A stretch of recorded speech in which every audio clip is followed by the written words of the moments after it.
Hello नमस्कार दोस्तों। मैं छोटे लाल अपने YouTube channel study GS with छोटे लाल में आपका हार्दिक स्वागत करता हूं।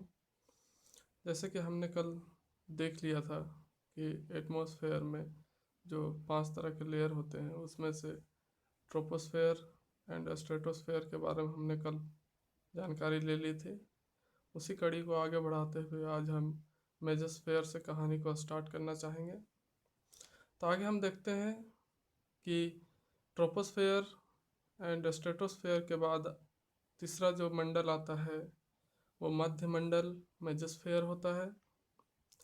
तो मेजोस्फेयर की जो रेंज होती है वो 50 से 80 किलोमीटर तक की होती है। इसमें डस्ट पार्टिकल नहीं पाए जाते हैं। Dust particles are not found. Rays crossed from this there, मतलब कि किरणें जो होती हैं, सूर्य की किरणें यहाँ से पार हो जाती हैं, सीधा पार हो जाती हैं, क्योंकि यहाँ पर कोई भी डस्ट पार्टिकल नहीं होता जिसके कारण ये रिफ्लेक्ट और इधर उधर फैल सके।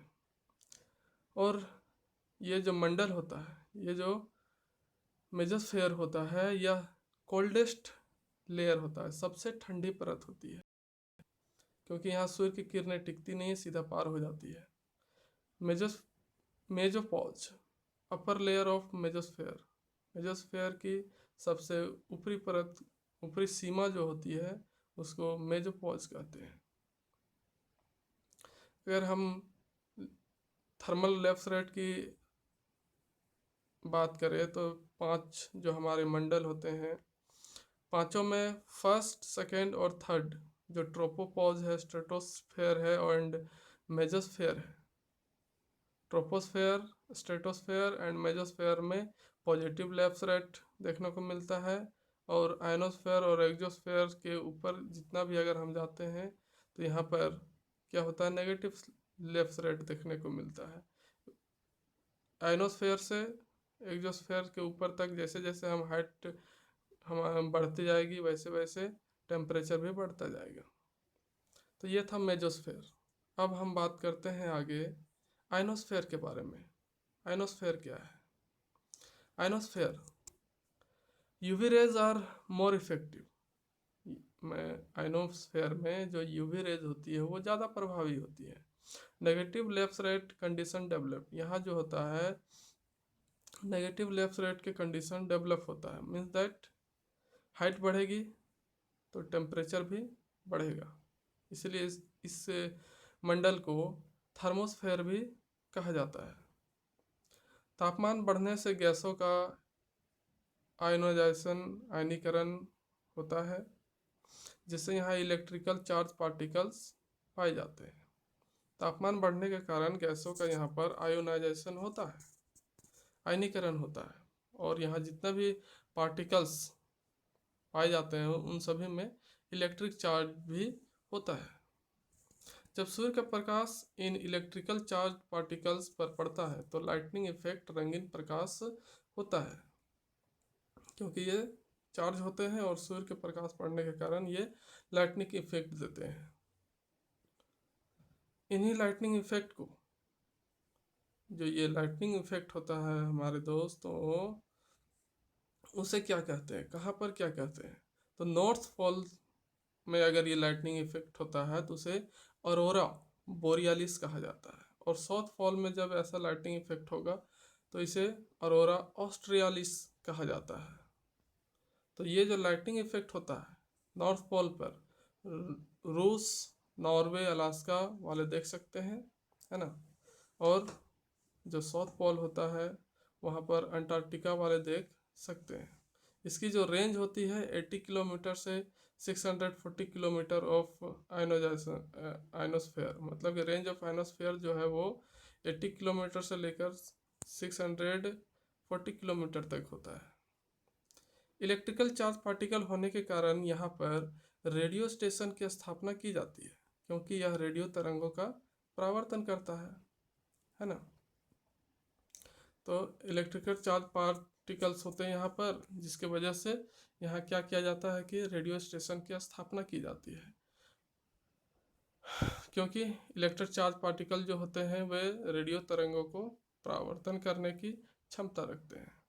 इन रेनी सीजन, अगर मौसम अगर बरसात की हो, मौसमी सीजन हो, तो बरसाती मौसमी सीजन हो, तो यहाँ पर हम देख सकते हैं कि reflection not conduct properly, that's why sound come not. अगर हम अपने धरातल से कोई रेडियो स्टेशन चालू करते हैं या फिर स्टार्ट करते हैं, तो आइनोस्फेयर तक जाएगी उसकी रेडियो तरंग और वापस हमारे नीचे आती है रिफ्लेक्ट करके रेडियो तरंगे। लेकिन कभी कभी हमें साउंड जो होता है वो क्लियर सुनाई नहीं देता है। वो बारिश के कारण से ही होता है, क्योंकि जो तरंगे आती हैं वो सीधा हमारे तक नहीं आ पाती हैं। बरसात के कारण, मौसमी घटनाओं के कारण वो इधर उधर कहीं रिफ्लेक्ट हो जाती है। अगर मौसम क्लियर रहेगा तभी वो हमें क्लियर सुनाई देगा।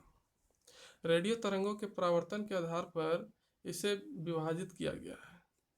जिस तरह से रेडियो तरंगों का परावर्तन होता है, उसके आधार पर भी इसे विभाजित किया गया है, जो इस प्रकार से है। डी, ई, एफ और जी परत आइनोस्फेयर को फर्दर 4 भागों में विभाजित किया जाता है रेडियो तरंगों के परावर्तन के आधार पर। डी, ई, एफ, जी। तो हमें एक और चीज देखने को मिलता है, एस्ट्रॉइड्स पार्ट्स, जिसे हम क्षुद्र ग्रह कहते हैं। मेट्रियोर्स, उल्का, अवे फ्रॉम अर्थ, जो ऐसी छोटी छोटी क्षुद्र ग्रह हैं जो हमारे पृथ्वी से दूर होती हैं, उसे उल्का कहते हैं। और मेट्योराइट्स, उल्का पिंड, इंटर्ड इन अर्थ एटमॉस्फेयर, पृथ्वी के वायुमंडल में जो मेट्योर्स प्रवेश कर जाती हैं उन्हें हम उल्का पिंड कहते हैं। जैसे ही ये वायुमंडल पर प्रवेश करती है तो जलना स्टार्ट कर देते हैं, है ना, क्योंकि यहाँ पर क्या होती है, तापमान होता है, डस्ट पार्टिकल्स होते हैं, है ना।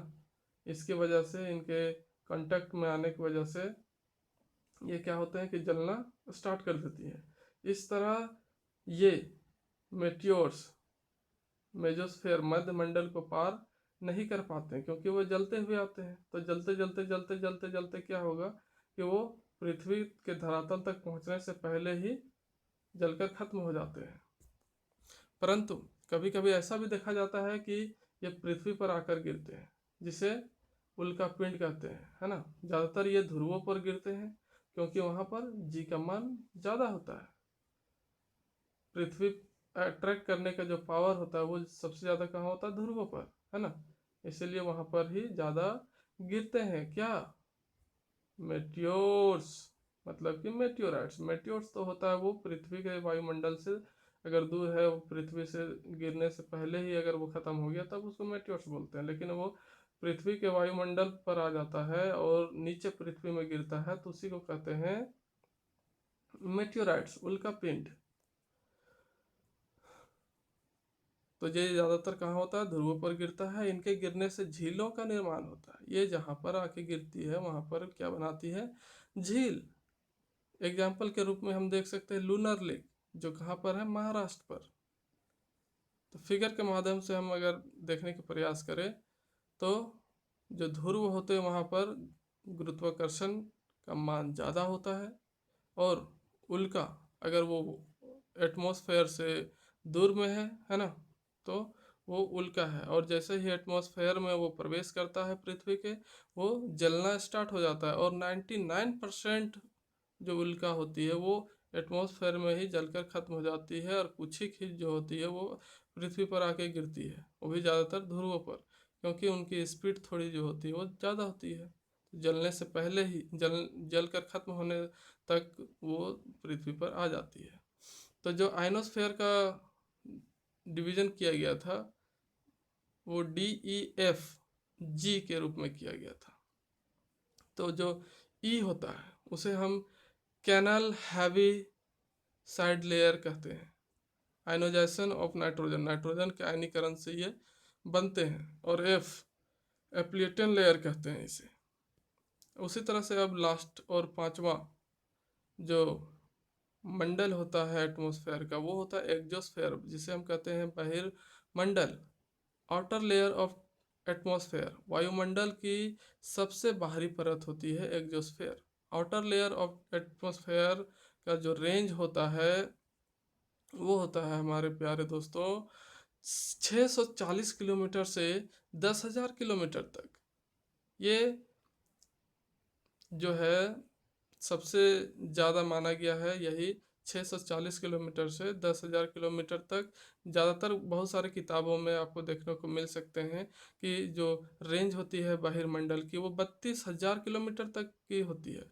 लेकिन जो इसकी क्या कह सकते हैं कि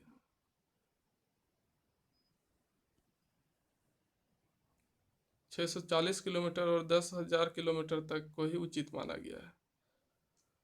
फाउंड नेगेटिव लैप्स रेट, यहाँ भी जो हमें नेगेटिव लैप्स रेट देखने को मिलता है, जैसे जैसे हाइट बढ़ेगी वैसे वैसे टेम्परेचर भी बढ़ता जाएगा।